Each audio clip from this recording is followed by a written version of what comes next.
दीक्षांत का अर्थ है कि ज्ञान के हस्तांतरण का पर्व हमारे यहाँ तृतीय उपनिषद के शिक्षावली में समावतरण संस्कार के बारे में उल्लेख है।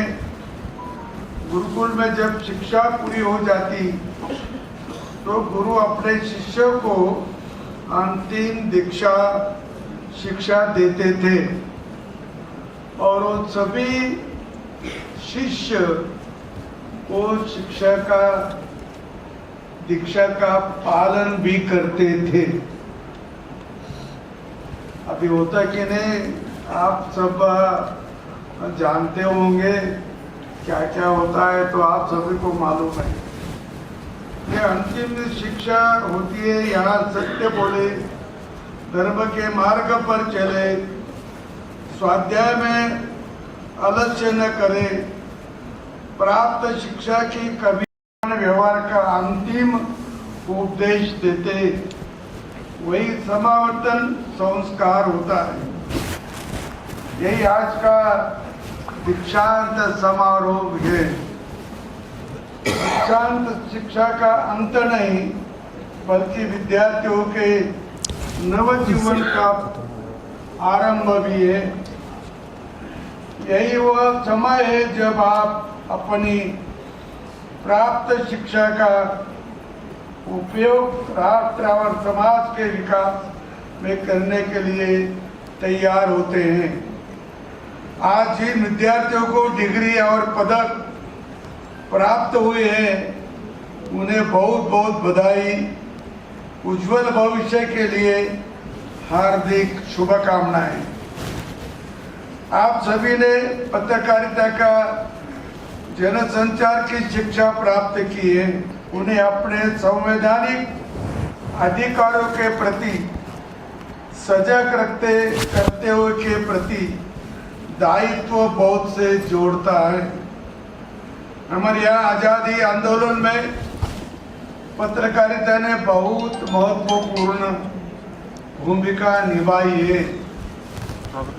प्रेस ने तब स्वदेशी बहिष्कार और सत्याग्रह आंदोलन के दौरान जनमत तैयार किया और लोगों को अंग्रेजों के खिलाफ एकजुट की। महात्मा गांधी ने यंग इंडिया और हरिजन अखबारों में माध्यम से अहिंसक संघर्ष का संदेश दिया।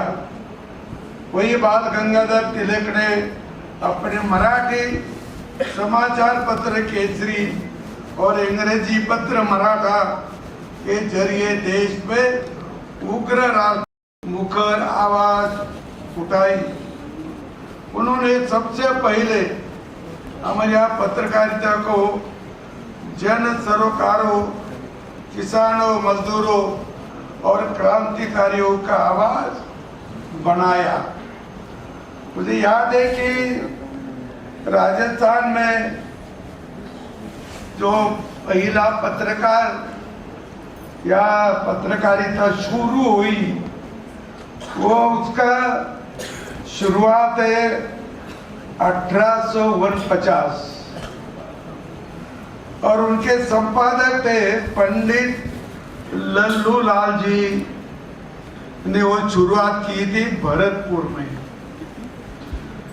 और उसका नाम था मजहरल सरूर नाम का हिंदी और उर्दू दोनों वर्तमान पत्र उन्होंने शुरू किए थे लल्लू लाल जी ने और वो भी कई दिन चले। फिर 1890 में अजमेर से राजस्थान समाचार पत्र निकाला था। राजस्थान में क्रांतिकारी पत्रकारिता के पुरोधा विजय सिंह पथिक थे। नाम तो सुने होंगे आपने। तो उन्हें 1919 पे वर्धा से बाद में अजमेर से नवीन राजस्थान बाद में तरुण राजस्थान का भी संपादन किया। उनके साथ जय नारायण व्यास अखंड भारत, ये नाम का भी उन्होंने पत्रकारिता चलाई। रुचिदत्त मेहता ने राजस्थान साप्ताहिक चलाया, ये भी आपका यहाँ याद है।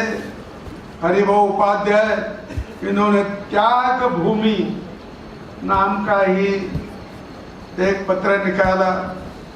स्वर्गीय हरिदेव जोशी के देना, लेकिन जो घटना घड़ी और किसी का भाषण हुआ, अभी हमारा भैरव साहब का भाषण हुआ, मंत्री है, तो इसमें से कुछ पत्रकार तो पॉजिटिव सोचेंगे, कुछ बोलेंगे पॉजिटिव कौन पढ़ता है, पॉजिटिव कोई नहीं पढ़ता, उसमें निगेटिव क्या है वो देखो। वो उतना छापे तो लोग अच्छी तरह से पढ़ते हैं, बार बार पढ़ते हैं, एक दूसरों को भी बोलते हैं। तो कुछ पत्रकार जो पुराने पत्रकार हैं, वो भाषण में कहते हर बार कि आदमी को कुत्ता काटा, ये न्यूज नहीं, कुत्तों को आदमी ने काटा, ये ब्रेकिंग न्यूज।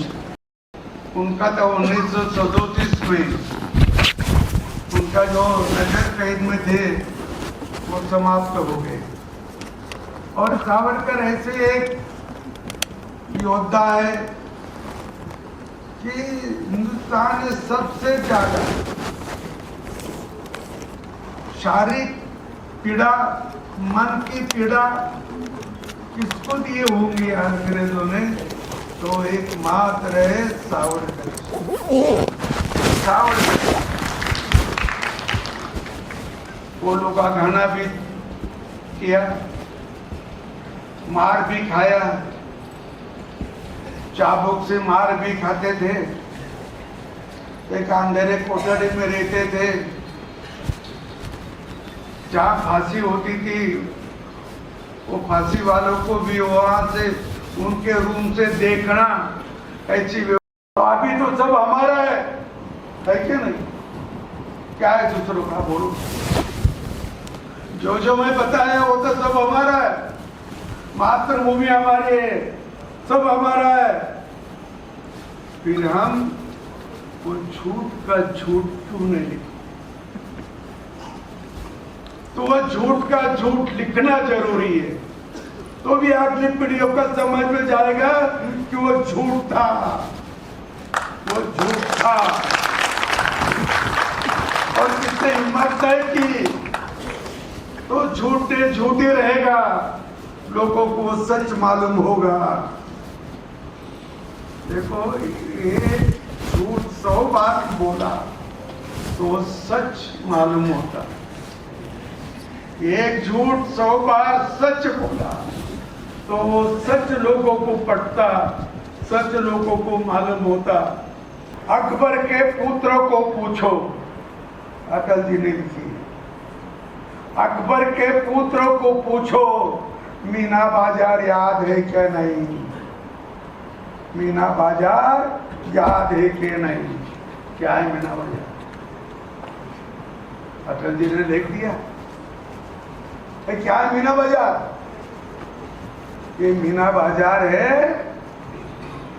जो अकबर था, वो महिला के मेला जमा करते थे, महिला के मेले भरते थे, भराते थे।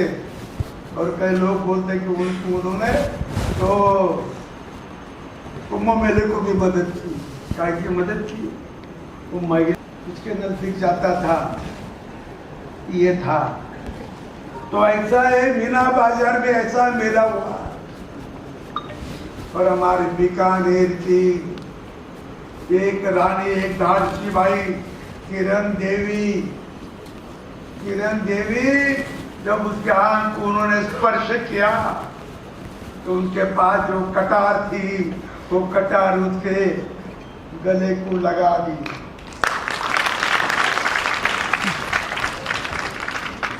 अकबर ने माफी मांगी